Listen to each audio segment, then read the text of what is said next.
I got so much motherfucking design on right now. Break it down, bring it back, make it clap. I got 3 old thoughts, new block, wear that thing. Bitches on my line, and you know. Assalamualaikum warahmatullahi wabarakatuh. Waalaikumsalam warahmatullahi wabarakatuh. Hidup mahasiswa. Hidup mahasiswa. Oke, sebelumnya alhamdulillahirrahmanirrahim. Wassalatu wassalamu ala asyrofil anbiya'i wal mursalin sayyidina wa maulana Muhammadin wa ala alihi washabihi ajmain. Amma ba'du. Pertama-tama marilah kita panjatkan puja dan puji syukur kehadirat Allah Subhanahu wa taala yang telah memberikan rahmat dan hidayahnya kepada kita semua sehingga kita dapat berkumpul di tempat ini tanpa halangan suatu apapun. Dan tak lupa juga salawat serta salam kita haturkan kepada junjungan kita Nabi Muhammad Sallallahu Alaihi Wasallam yang mana beliaulah suri tauladan kita dalam berakhlakul karimah dan semoga kita mendapat syafaatnya di yaumul qiyamah. Amin Allahumma amin. Mahasiswa PBSI, tentunya kita dalam menuntut ilmu dan juga berbahasa, kita itu kan anak PBSI. Nah, tentunya pasti dalam menuntut ilmu itu kita sebagai generasi Z sudah tidak asing lagi dengan teknologi, di mana teknologi sekarang ini sudah sangat canggih dan tentunya juga kita sudah bisa mengakses segala media informasi yang mungkin nantinya juga bisa untuk dikembangkan lagi. Pastinya teman-teman di sini banyak yang sudah memiliki media sosial, baik itu Facebook, WA, Twitter, IG dan lain sebagainya. Nah, di sini saya mau mengangkat tema yaitu menuntut ilmu sebagai tantangan dan juga cara mendidik generasi Z. Nah, teman-teman PBSI di sini kan pasti adalah generasi Z, di mana generasi Z itu adalah generasi yang sudah unggul dalam menekuni dengan dunia digital, di mana dunia digital itu kan pasti setiap kalangan sudah bisa mengaksesnya gitu.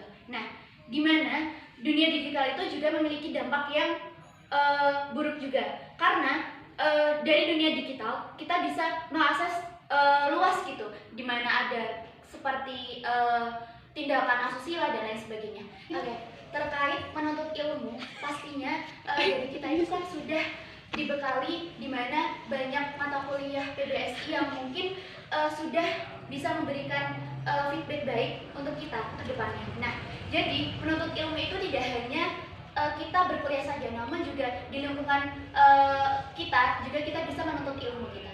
Jadi di sini yang ingin saya sampaikan adalah di mana generasi Z itu sering sekali menyepelekan yang namanya ilmu pengetahuan, di mana dari kita yang PBS itu kan pasti ilmu pengetahuan itu sangat penting gitu.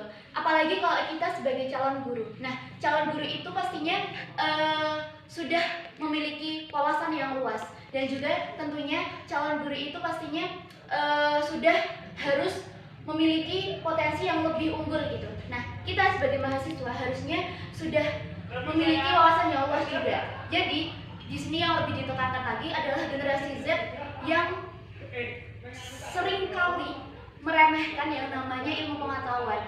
Jadi di sini mungkin tugas dosen juga sebagai pendidik dari mahasiswa untuk lebih menekankan bahwasannya ilmu pengetahuan itu sangatlah penting. Dimana juga kalau dalam agama Islam pasti ilmu pengetahuan sudah masuk dalam sebuah ayat-ayat Al-Quran seperti itu.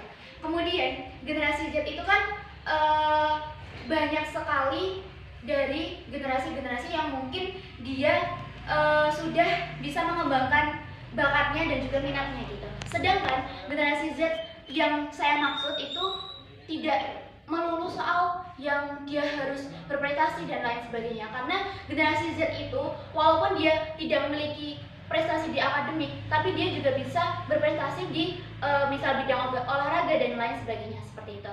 Kemudian tugas seorang pendidik dan nantinya kan kita sebagai seorang guru, calon guru gitu. Nah, tugas kita untuk mendidik generasi Z seperti itu, mungkin kita bisa menggalakkan yang namanya pengetahuan secara mental juga. Karena mental itu kan kalau generasi Z cenderung mereka kagetan gitu. Karena menurut saya generasi Z itu lebih tidak ingin untuk didorong. Jadi dia pengen mengetahui informasi itu dengan sendirinya. Nah, jadi generasi Z itu haruslah dibimbing dengan bijak gitu. Nah, cara membimbingnya dengan bijak itu ya dari kita sebagai calon guru nantinya gitu. Nah, jadinya calon guru kita kan PBSI ya, bahasa Indonesia. Pastinya kan kita sudah memiliki wawasan yang luas. Nah, wawasan yang luas nantinya bisa dikembangkan ke generasi Z untuk lebih bisa mendorong mereka untuk ini loh, kita tuh bahasa Indonesia. Nah, nantinya kita bisa mengembangkan bahasa Indonesia itu lebih mendunia lagi. Jadi tidak ada yang namanya generasi Z yang mungkin dalam bertutur kata itu ada penambahan seperti bahasa Inggris dan lain sebagainya. Karena masih banyak sekali yang saya temui itu kalau generasi Z itu lebih menggunakan bahasa asing gitu ketimbang bahasa Indonesia. Sedangkan kan kita sebagai PBSI itu kan harus menggunakan bahasa yang baku dan benar gitu. Walaupun kita juga selayaknya generasi Z, pasti kita juga tidak bisa menggunakan bahasa baku terus menerus gitu. Pasti kita harus menggunakan bahasa sehari-hari kita gitu. Nah, jadi di sini lebih ditekankan lagi bahwa generasi Z lebih cenderung meremehkan ilmu pengetahuan, sedangkan ilmu pengetahuan itu sangatlah penting untuk mereka ke depannya, seperti itu.